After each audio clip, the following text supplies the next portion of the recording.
अस्सलाम वालेकुम स्टूडेंट्स। उम्मीद है आप सब के सब खैरियत से होंगे। क्लास 12 मैथमेटिक्स वीडियो सीरीज की एक और वीडियो के साथ आपके सामने हाजिर हूं। चैप्टर हम कर रहे हैं कोऑर्डिनेट ज्योमेट्री, और आज हम ड्राइव करेंगे टू इंटरसेप्ट फॉर्म को। प्रीवियस वीडियो में हमने ड्राइव किया था स्लॉप इंटरसेप्ट फॉर्म को, पॉइंट स्लॉप फॉर्म को, टू पॉइंट स्लॉप फॉर्म को, और आज हम करेंगे intercept forms, symmetric forms and normal form. चलिए आइए वीडियो स्टार्ट करते हैं। ओके, फॉर एग्जांपल अगर मेरे पास टू इंटरसेप्ट फॉर्म है तो क्लियरली व्हाट शो कर रहा है, ये दो इंटरसेप्ट से लाइन दो इंटरसेप्ट बना रही होगी। पहले मैं कह सकता हूं ए कॉमा जीरो, और दूसरे को मैं नाम दे रहा हूं जीरो कॉमा बी। चलें, ये मेरा ए पॉइंट है और ये मेरा बी पॉइंट है। ये दो पॉइंट्स मेरे पास हैं।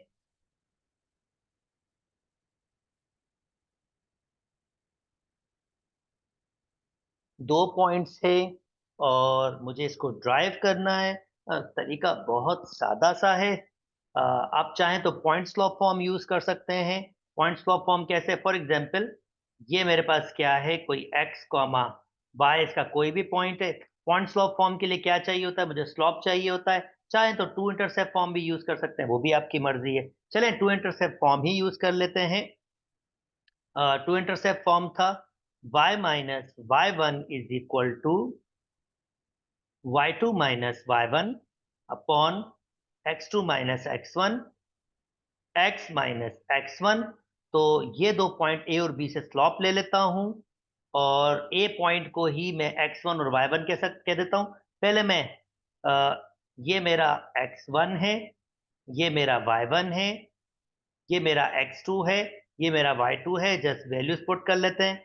y माइनस वाई वन इस वक्त जीरो है, और y2 minus Y one B minus zero, y2 minus Y one B minus zero, x2 minus x1 A, x minus x1 की वैल्यू है a। चलें, यहां बचा y, यहां बचा b अपॉन a, ये माइनस यहां आ गया।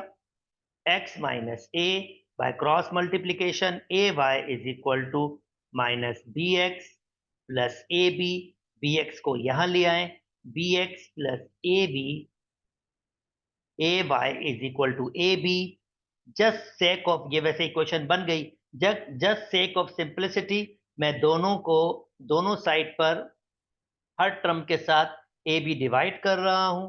बी से b cancel, x upon a से a cancel, y upon b is equal to one.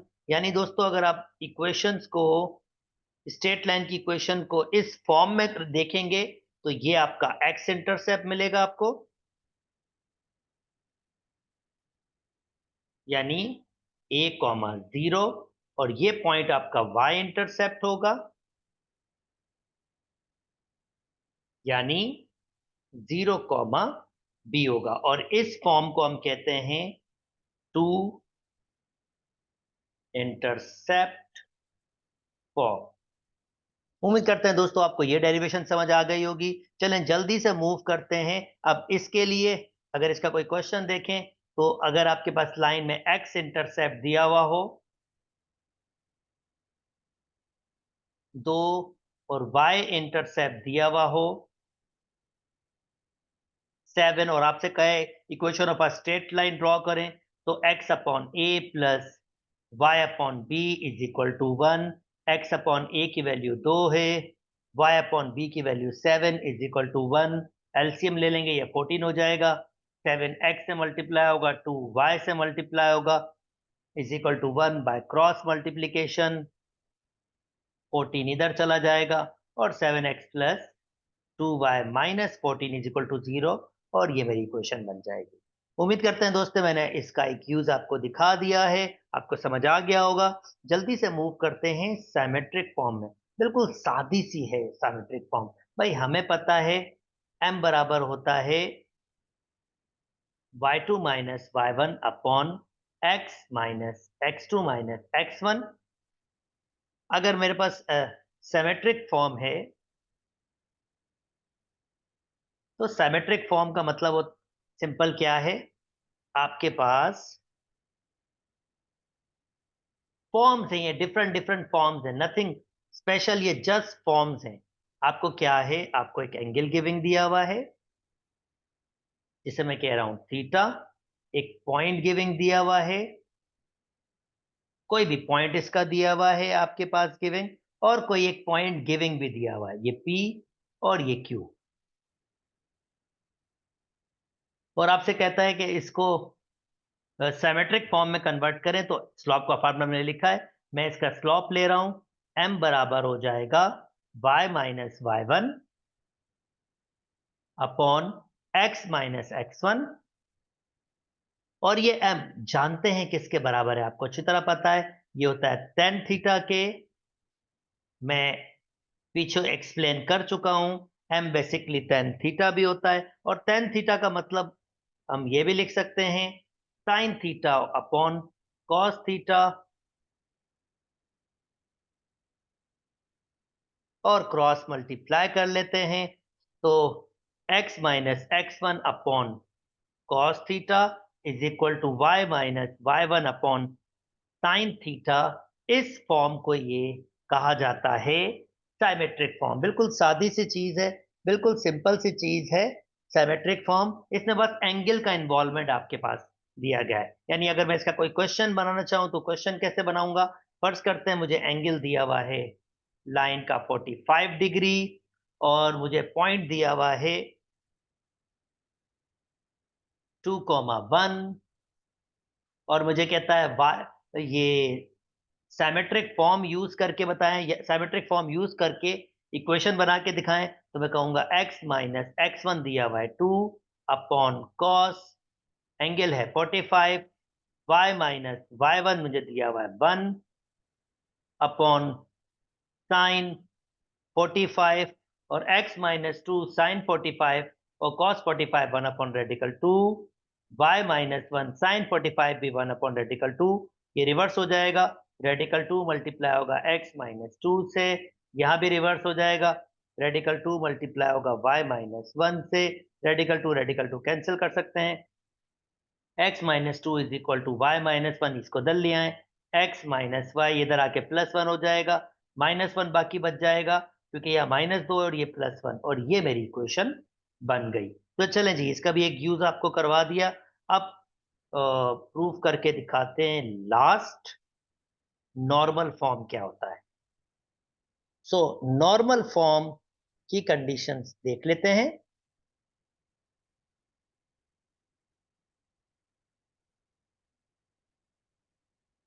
भाई normal form to intercept form से बनाया है, कैसे, चले आपको एक्सप्लेन करते हैं। भाई फर्ज करते हैं हमारे पास इंटरसेप्ट दिए हुए हैं a,0, 0,b, पर अगर हमें इंटरसेप्ट दिए हुए हों तो इक्वेशन होती है x upon a plus y upon b is equal to 1। हम ये यूज कर सकते हैं, पर यहां हमें कंडीशन कुछ और दी हुई है। ओरिजिन से एक परपेंडिकुलर लाइन खींची है, ओरिजिन से इस लाइन पर जो 90 का एंगल बना रही है, और ये ओरिजिन से है, इसको मैं O कह रहा हूं, और ये इसका डिस्टेंस, और इसको मैं कह रहा हूं T। O से T का डिस्टेंस आपके पास P दिया हुआ है, और इसने मुझे इसको दो ट्राइंगल्स में तोड़ के दिखा दिया है, दो ट्राइंगल्स नजर आपके पास आ रही है, ये वाला एंगल इसको मैंने नाम दिया है थीटा। बेटा आप जानते हैं कि ये पूरा 90 है, तो ये वाला पार्ट कैसे मिलेगा, अगर मैं 90 में से यानी कंप्लीट में से ये थीटा माइनस कर दूं, यानी ये वाला पार्ट जो होगा दिस वन, वो होगा 90 माइनस थीटा। दोनों को ऐड करेंगे तो आंसर आपके पास वही 90 आ जाएगा, तो ये जरा आसान हो जाएगा। ओके, पी को मैं जरा यहां दे देता हूं थोड़ा सा डिस्टेंस देके। अच्छा जी, अब बेसिकली ये भी 90 है, और इसको मैं नाम दे देता हूं ए, इसको मैं नाम दे देता हूं बी। अब आपके पास दो ट्राइंगल्स आ गई हैं। पहले ट्राइंगल है triangle O A T. Triangle O A T ये 90 है, तो फिर ये हाइपोटेन्यूस है। दोस्तों ओ से ए अगर ये ए तक गया है तो ये लेंथ ए होगी, और ओ से बी अगर ये बी तक गया है तो फिर ये लेंथ बी होगी। This one, this length is b and this length is a. क्योंकि ये राइट एंगल ट्राइंगल है, 90 के अपोजिट हाइपोटेन्यूस होता है। अगर मैं यहां से कोई एंगल निकालूं तो ये परपेंडिकुलर होगा दोस्तों, 90 के अपोज थीटा के अपोजिट परपेंडिकुलर होता है। ये मैं शो करके दिखा देता हूं आपको। थीटा के अपोजिट ये परपेंडिकुलर कहलाता है दोस्तों, और 90 के अपोजिट ये आपके पास हाइपोटेन्यूस कहलाता है। सिमिलरली इस ट्राइंगल में भी थीटा के अपोजिट ये हाइपोटेन्यूस, और 90 के अपोजिट ये हाइपोटेन्यूस, और ये थीटा इसके अपोजिट ये परपेंडिकुलर होगा आपके पास। सो देखिए वर्किंग किस तरह से कर रहा हूं अब। ट्राइंगल ओ ए टी, इसमें मैं क्योंकि मुझे ये साइड दी हुई है तो मुझे बेस दी हुई है, और मुझे बेस दिया मुझे पर हाइपोटेन्यूस दिया हुआ है और मुझे बेस दिया हुआ है। आप नोटिस करें ये बेस है, मुझे परपेंडिकुलर नहीं दिया हुआ, तो मैं कॉस थीटा यूज कर रहा हूं। कॉस थीटा बराबर होगा बेस, ये मेरा बेस होगा, यानी पी अपॉन हाइपोटेन्यूस मुझे दिया हुआ है ए। अगर आप नोटिस करें ये मुझे ए दिया हुआ है, और अगर मैं यहां से ए की वैल्यू बनाऊं तो ए बराबर हो जाएगा P upon cos theta. Similarly अब मैं ट्राइंगल चेंज कर रहा हूं, और मैं ट्राइंगल ले रहा हूं ट्राइंगल ओ बी टी। इस ट्राइंगल में अब मेरे पास ये एंगल दिया हुआ है, और एंगल के अपोजिट हाइपोटेन्यूस और परपेंडिकुलर होता है, 90 के अपोजिट हाइपोटेन्यूस होता है। अगेन मुझे हाइपोटेन्यूस दिया हुआ है, और स्टिल मुझे बेस दिया हुआ है। अगर आप नोटिस करें ये बेस है क्योंकि परपेंडिकुलर नहीं दिया हुआ। स्टिल मैं कॉस यूज करूंगा, कॉस 90 माइनस थीटा, ये बराबर होगा perpendicular upon hypotenuse, perpendicular upon hypotenuse इस वक्त बी है, बी की वैल्यू निकालूंगा, बी बराबर हो जाएगा पी कॉस 90 माइनस थीटा। दोस्तों ये साइन थीटा के बराबर ही होता है, फर्स्ट क्वाड्रेंट में है, ऑड मल्टीपल है साइन कॉस में कन्वर्ट हो जाएगा। ये मैंने क्रॉस मल्टीप्लाई किया, बी को ऊपर ले आया हूं, नीचे इसको, और इसकी जो वैल्यू है वो मैंने लिख दी है।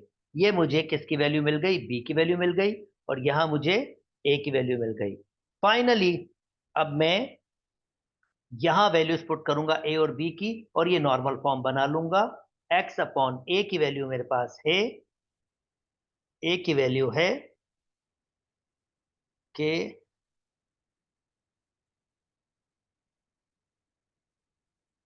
ओके, एक्स अपॉन ए की वैल्यू दी है मुझे p cos theta, y upon b की वैल्यू दी हुई है p sine theta is equal to p. इसको रिवर्स करूंगा, एक्स कॉस थीटा पी नीचे ही रहेगा, इसको रिवर्स करूंगा, y sine theta upon p, और ये सॉरी इक्वल टू वन था, ये मैंने पी लिख दिया उसकी जगह, इक्वल टू वन था। पी एलसीएम है, सेम है, पी एलसीएम आ गया, तो x cos theta plus y sine theta is equal to one. By cross multiplication x cos theta y sine theta is equal to p, और ये मेरी normal form भी आपके पास ड्राइव हो गई। X cos theta plus y sine theta is equal to p. इसका question कैसे होगा, आपको परपेंडिकुलर डिस्टेंस दिया हुआ होगा, फॉर एग्जांपल ये दिया हुआ है 5 के बराबर, और आपको थीटा दिया होगा, फर्ज करते हैं थीटा आपको दिया है 45 डिग्री, तो जैसे आपको वैल्यूज पुट करनी होगी, x cos 45 degree plus y sine 45 degree is equal to p की जगह 5। पी डिस्टेंस होगा ओरिजिन से लाइन का परपेंडिकुलर डिस्टेंस होगा, तो एक्स 45 वन अपॉन रेडिकल 2 होता है, साइन 45 भी वन अपॉन रेडिकल 2 होता है, इज इक्वल टू 5। और फाइनली आखिरी स्टेप होगा एक्स एलसीएम सेव है, क्रॉस मल्टीप्लाई कर रहा हूँ और ये मेरी इक्वेशन तैयार हो। उम्मीद करता हूं दोस्तों आपको ये बात भी समझ आ गई होगी, डेरिवेशन आपको समझ आ गई होगी। मेरी वीडियोस पसंद आ रही है तो मेरे चैनल को लाइक कीजिए, सब्सक्राइब कीजिए और दोस्तों के साथ शेयर भी कीजिए। अपना बहुत बहुत बहुत ख्याल रखिएगा। अल्लाह हाफिज।